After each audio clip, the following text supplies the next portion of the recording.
एखाद्या माणसाने इतर माणसांना ज्ञान द्यावं, पण त्याहीपेक्षा इतरांच्याकडून ऐकायला मिळावं, शिकायला मिळावं, याच्यासारखी भाग्याची गोष्ट कोणती नसते. तर आपल्याला लोखंडावर जर पाण्याचा थेंब पडला तर तो साक्षात नाहीच आवडतो. तोच थेंब कमळाच्या पानावर पडला तर मोत्यासारखा चमकतो, आणि तोच थेंब स्वाती नक्षत्रात जर समुद्राच्या शिंपल्यात पडला तर तात्काळ मोती बनतो. ही संगतीची क्रिया एखाद्या माणसाच्या संगतीत गेल्यानंतर, निसर्गाच्या संगतीत गेल्यानंतर, प्राण्यांच्या संगतीत गेल्यानंतर माणसाला शिकायला मिळतं. शिकणं हा माणसाचा धर्म आहे.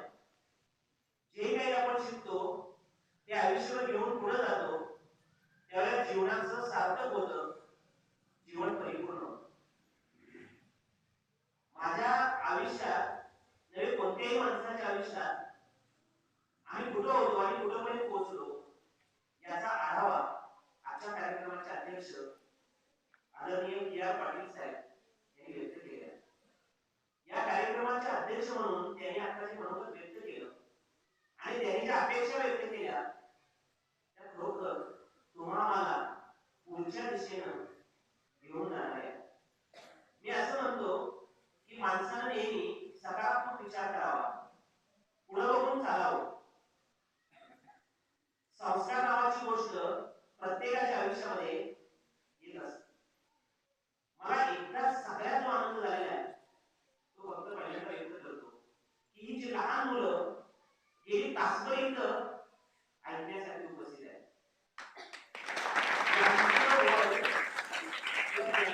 सगळ्याची अवस्था आणि स्थिती अशी आहे, टीव्ही पुढे बसावं, एखादी मालिका पाहावी, कार्टून पाहावं, नवीन नवीन येणाऱ्या सगळ्या गोष्टी आत्मसात कराव्या आणि त्याच्यातनं आपल्या पुढे आनंद घ्यावा. आनंद जो आहे ना तो घेण्याचा प्रयत्न प्रत्येक माणूस करत असतो. लहान मुलगा सुद्धा टीव्हीतून आनंद घेतो, पण तो आनंद साठवायला वेळ लागतो ना, स्वतःच्या अंतःकरणात जेव्हा आनंद साठवायला लागतो त्यावेळेला तो इतर माणसांच्या पासून, आई वडिलांच्या पासून, मित्रांच्या पासून थोडा अलिप्त झालेला असतो, बाजूला गेलेला असतो. त्याची बुद्धी चमकती आहे. बापूने आता आपल्या भाषणामध्ये जाताना उल्लेख केला, तुम्हाला फार सुंदर आवडला, की आमच्या काळामध्ये एखादी गोष्ट शिकायला फार कष्ट पडायला लागायचे. असं कळत्या वयामध्ये 14-15 वर्षापर्यंत फारसं काही कळत नव्हतं. आता ज्ञानाची साधनं उपलब्ध झालेली आहे, प्रत्येकाला ज्ञान घेण्यासाठी प्रचंड साधनं तयार झालेली आहे.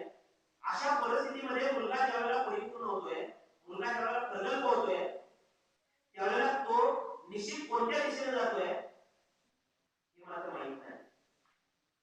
आणि लहानपणी जे मनावरती बिंबवलं जाईल तेच घेऊन तो पुढे जाईल. म्हणजे भूत नावाची गोष्ट लहानपणी आहे याची भीती जर कोणी घातली तर त्याच्या मानगुटीवर जे भूत बसतं ना ते शेवटपर्यंत निघत नाही. शेवटपर्यंत निघत नाहीये. वैज्ञानिक दृष्टिकोन डोळ्यासमोर ठेवून आम्ही आमच्या स्वतःच्या आयुष्याची वाटचाल करायला करायला लागू त्यावेळेला अंधश्रद्धा निर्मूलन समितीचं कार्य प्रभावी ठरतं.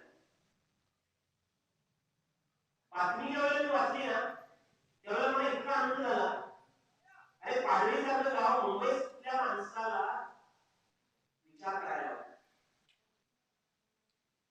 गाव आदर्श होणं, गावातला विचार एकत्रित येणं, गावातली माणसं एकत्रित येणं. आपल्याकडे वैभव संपन्नता आलेली आहे, पाणी आलेलं आहे, पैसा आलेला आहे, आपण झोपडीतनं बंगल्यामध्ये राहायला आलेलो आहे, पण विचारानं बदल नाही झालं. पण आपण बदलू नाहीये. आपण माणसाचं माणूसपण जे करायचं आहे ना ते मात्र विसरून गेलेलं आहे. याचा विचार करण्यासाठी ज्यावेळेला आपण येतो बघा, आता व्याख्यानमाला आणि विचार थांबलेला आहे. पूर्वीच्या काळामध्ये ऐकण्यासाठी माणसं गावातल्या मंदिराकडे धावत सुटायची.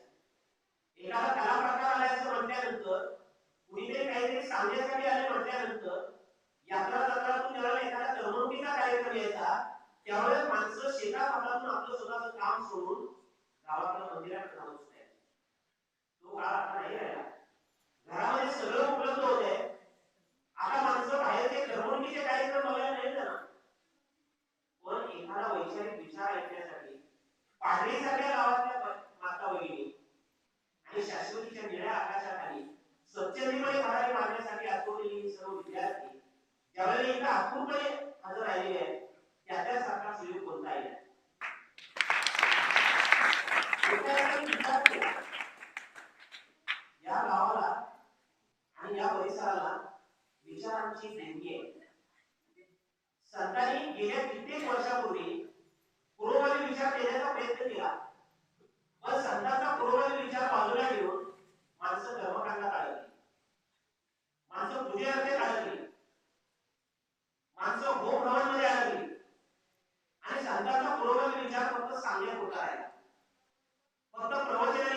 माणसातून ऐकण्यापुरता राहिला. तो विचार जेवढ्या प्रमाणात माणसाने टाकून दिला तेवढ्या प्रमाणात माणूस अधोगतीकडे गेला. पण महाराष्ट्राला पूर्वनीची विचारांची धारा जी आहे ती 19व्या शतकामध्ये ज्या महात्मा फुलेंनी दिली, ज्या शाहू महाराजांनी दिली आणि ज्या आंबेडकरांनी दिली, तो महात्मा फुलेंचा विचार सत्यशोधक चळवळीच्या माध्यमातून शाहू महाराजांनी गावागावामध्ये पेरण्याचा प्रयत्न केला. त्या सत्यशोधक चळवळीला सुद्धा काही प्रमाणात नंतर अपयश आले. ती सत्यशोधक चळवळ सुद्धा 1940 नंतर थंडावली. कारण माणसाच्या मनावर हिंदुत्वादी विचारानं एवढा पगडा टाकला आणि बहुजन समाजात त्याच्यामध्ये एवढा अडकला गेला, देवा धर्माच्या विचारात तो एवढा अडकला गेला की संतांचा विचार फक्त ऐकण्यापुरता आहे. तुकोबा काय म्हणतात माहितीये? तुका म्हणेचे मावेचे मैंद त्यापाशी गोविंद नाही आहे. जिथं बंधुगिरी आहे तिथं गोविंद कधी नसते. तीर्थी धोंडा पाणी देव रोकडा सज्जन. तीर्थाच्या ठिकाणी कधीही या ठिकाणी देव असत नाही. तिथला देव म्हणजे धोंडा आहे आणि तिथं पाणी म्हणजे अपवित्र आहे. तुकोबाई असं सांगितलेलं आहे, तीर्थी धोंडा पाणी देव रोकडा सज्जनी. देव सज्जनाच्या ठिकाणी. देव या शब्दाचा अर्थ आपण असं घेऊया, कुणीतरी चांगलं सत्कर्म करणारा, कुणीतरी आदर्श देणारा, कुणीतरी आपल्याला दिशा दाखवणारा, कुणीतरी प्रेरणा देणारा, अशी एक शक्ती कुठल्या काळामध्ये मानली गेलेली आहे ना, ती कुणाजवळ असते? सज्जनाच्या ठिकाणी असते. तुकोबाचा दुसरा एक सुंदर अभंग आहे. त्या अभंगामध्ये तुकोबा असं म्हणतात, चंदनाचे हात पाहिजे चंदन पैसा नाही कोणी अंग. दीपा नाही पाठी कोटी अंधकार सर्वांची साखर अवघी गोड. चंदनाचे हात पाहिजे चंदन पैसा नाही कोणी अंग. दीपा नाही पाठी कोटी अंधकार सर्वांची साखर अवघी गोड. तुका म्हणे तसे सज्जनापासून एक अवघड उद्याची ना. सुंदर अभंग आहे. या अभंगामध्ये तुकोबा काय म्हणतात? चंदनाचे हात पाहिजे चंदन. आपल्याला चंदन माहिती आहे. त्या चंदनाचा खाली चंदनाचं जे लाकूड आहे ना किंवा चंदन मुळापासून ते त्याच्या शेंड्यापर्यंत त्याच्या लाकडामध्ये सुगंध बनून राहिला असतो. एखाद्या दुष्ट प्रवृत्तीच्या माणसानं त्या चंदनाच्या लाकडावरती कोराडीचा घाव घातला तर त्या कोराडीच्या पात्याला सुद्धा सुगंध देण्याचं काम चंदनाचं करतं. सुगंध त्याच्यात बनून राहिला. परीस माहिती आपल्याला? परिसा नाही कोणी अंग. हा परीस काय करतो? लोखंडाचं सुवर्णात रूपांतर करतो. लोखंडाला सुद्धा स्पर्श केल्यानंतर त्याचं सुवर्णात रूपांतर करून त्याच्या तेजत वाढण्याचं काम परीस करतो. दीप माहिती आपला दिवा. आता आपण दीप प्रज्वलन केलं. दिवा काय करतो? अंधाराला पळवून लावण्याचं काम करतो. प्रकाशमान असतो, तेजस्वीपणा देतो. साखर आपल्याला माहिती आहे, एखाद्या शत्रूला सुद्धा किंवा एखाद्या दुष्ट प्रवृत्तीच्या माणसाला सुद्धा, एखाद्या पाप्याला सुद्धा कोणी देण्याचं काम करायला. आणि हे सगळे सकारात्मक मार्गाचे गुण ज्या पदार्थात आहेत, ज्या वस्तूमध्ये आहेत, तशा साकार माणूस असेल तर तो खरा सज्जन आणि तोच खरा देव, असं तुकोबांनी स्पष्ट शब्दामध्ये 17व्या शतकामध्ये सांगितले आहे. पण तुम्ही आणि फक्त ते ऐकून घेऊन पुढे जायला, विचारांची ताकद घेऊन आपण ज्यावेळेला वाटचाल करायला लागतो त्यावेळेला कुठेतरी आपण अपयशी ठरल्याचा भास होतो. एक गोष्ट सांगू, प्रत्येकाच्या आयुष्याची पाठी कोरी असते. बापू जसं आता म्हणाले की प्रत्येक माणूस अज्ञानी अवस्थेमध्ये असतो. आम्हाला या गावामध्ये कित्येक वर्षापूर्वी शिकायला मिळालं. या गावामध्ये आम्ही मोठे झालो आणि बाहेर जेव्हा गेलो तेव्हा आम्ही जग बघितलं. पण इथं झालेला जो संस्कार आहे तो मात्र आम्ही विसरलो नाही. इथं झालेला संस्कार काही माणसाचा त्यांनी नामोल्लेख केला. त्या माणसाने आम्हाला दिशा दाखवली. प्रत्येक माणसाच्या आयुष्याची पाठी कोरी असते. त्या पाठीवर श्रमाची, त्यागाची, अध्यात्माची अक्षर गिरवायचे जातात. आणि गिरवण्याचं काम कोण करतं? एखादा गुरु करतो. वेदामध्ये गुरुला गातोवित असं म्हटलेलं आहे. गातोवित म्हणजे काय? दिशा दाखवणारा, मार्ग दाखवणारा, तुम्हाला पुढे घेऊन जाणारा असा कुणीतरी जो असतो ना तो गुरु असतो. त्या गुरुची गोष्ट सांगतो. लहान मुलांना फार आवडेल. आपल्या स्वतःच्या आयुष्यात जर आपल्याला मोठं व्हायचं असेल, स्वतःच्या आयुष्यामध्ये आपल्याला जर काही करायचं असेल, आईचं ऐकायचं असेल, वडिलांचं ऐकायचं असेल, तर छोटी छोटी पुस्तकं वाचली पाहिजे. काही समाजात मोठी झालेली माणसं त्यांची चरित्र वाचली पाहिजे आणि तो विचार घेऊन आपण गेलो त्यांना विचारलं होतं शाळेच्या शिक्षकाने त्यांना सगळ्या मुलांची परीक्षा घेतली 5वी 7वीला असताना आणि सांगितलं मुलांनो एका सुट्टीवरती तुम्ही कोण होणार आहे. एका मुलानं लिहिलं मी पंडित नेहरू होणार आहे. एका मुलानं लिहिलं मी शिवाजी महाराज होणार आहे. प्रत्येकाने एक एक आदर्श डोळ्यासमोर ठेवून त्या सुट्टीमध्ये लिहिलं मी असं होणार आहे. लहान यशवंत होता त्या यशवंतानं चिठ्ठीमध्ये काय लिहिलं माहितीये मी यशवंतराव चव्हाण होणार. मी शिवाजी महाराज होण्यापेक्षा मी पंडित नेहरू होण्यापेक्षा मी अधिकृत होण्यापेक्षा त्याचा आदर्श डोळ्यासमोर ठेवून मी स्वतः होणार आहे मी स्वतः बनणार आहे असं जेव्हा म्हणायला लागतो तेव्हा त्या मुलांच्या काही कौतुक दिसतं. आणि मग त्या शिक्षकानं काय केलं ती चिठ्ठी घेऊन मुख्याध्यापकाला दिली. मुख्याध्यापकाला आश्चर्य वाटलं आणि त्यांनी त्याला बोलवलं त्या मुलाला अरे तू यशवंतराव चव्हाण होणार हो म्हणाला. ती माणसं मोठी आहे पण त्याच्यापेक्षा मी जो आहे तो मी यशवंतराव चव्हाण होणार आणि खरोखर महाराष्ट्राचे शिल्पकार म्हणून पुढे यशवंतराव चव्हाण हे साहेब या नावानं साऱ्या महाराष्ट्राला परिचित आहे.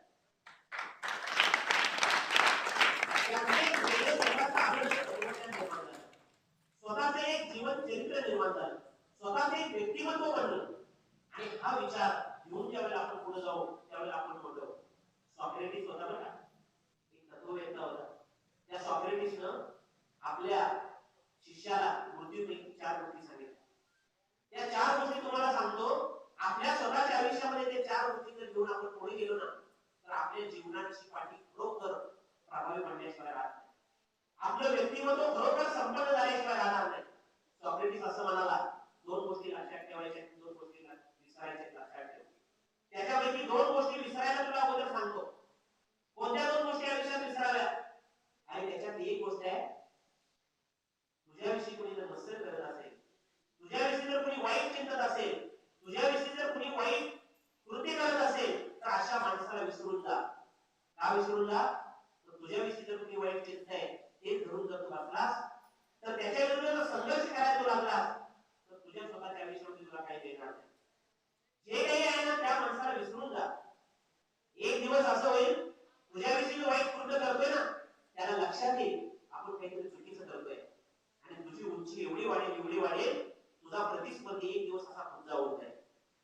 तो लहान राहील आणि नावानं कर्तृत्वानं इतका मोठा हो तो वडसर सुद्धा असं म्हणतो नावात काही नाही नाव नुसतं मोठं असतं. बऱ्याच वेळा नाव मोठं असतं आणि लक्षण छोटं असतं. नावापेक्षा कर्तृत्वानं माणूस मोठा होतो आणि कर्तृत्व त्याच्या स्वतःच्या आयुष्यामध्ये त्याला आयुष्यभर समाजाला मार्गदर्शन करण्यासाठी करत असतात. मोठी माणसं कर्तृत्वाने जी मोठी असतात ना ती समाजासाठी भरपूर देतात. म्हणून तुझ्याविषयी जर कुणी काही मस्कर करते ना त्या माणसाला विसरून जा. आणखी गोष्ट विसरायला सांगितली आणि ती कोणती माहिती तू दुसऱ्यासाठी जर काही करत असते तू दुसऱ्यासाठी एखादा क्षण देत असतील दुसऱ्यासाठी तू चांगलं काही करत असतील तर ते सुद्धा विसरून जा. पण एक लक्षात ठेव ते चांगलं करत जा. 2 गोष्टी लक्षात ठेवायला सांगितल्या विसरायला सांगितल्या. आता 2 गोष्टी लक्षात ठेवायला सांगितल्या आणि त्या 2 गोष्टी लक्षात ठेवायला सांगितल्यात ना त्याच्यात एक गोष्ट सगळ्यात महत्त्वाची आहे मृत्यूचं स्मरण. आयुष्यामध्ये ज्या माणसाला शेवटपर्यंत किंवा क्षणाक्षणाला नवे वाईट करत असलेल्या वेळेला जर मृत्यूचं स्मरण झालं ना मृत्यूची आठवण झाली ना तर त्याच्या आयुष्यात कधीही वाईट गोष्ट घडणार. एका संतांच्या चरित्रातली गोष्ट आहे. त्या संतांच्याकडं किंवा त्या तत्ववेत्याकडं एक माणूस आला. तो व्यापारी होता आणि तो म्हणाला मला एक सांगा म्हणाला की मी माझ्या स्वतःच्या आयुष्यामध्ये एवढ्या चांगल्या गोष्टी करत गेलो पण मला त्या चांगल्या गोष्टी माझ्या हातून घडल्याच नाही. माझ्या दृष्टीने ती चांगली गोष्ट होती पण इतरांच्या दृष्टीने ती चांगली नव्हती कारण मी एक व्यापारी आहे. एक कर्ज देणारा सावकार आहे. मी दुसऱ्याची अडचण काढण्याचा प्रयत्न केला पण त्याचं व्याज घेतलं त्याचं कुटुंब उद्ध्वस्त झालं त्याला लुबाडलं. याचं पाप माझ्या डोक्यावरती एवढं साठलेलं आहे की मी आता माझ्या स्वतःच्या 70 वर्षाच्या आयुष्यामध्ये एवढं काही समाधान सुख मिळवू शकलो नाही.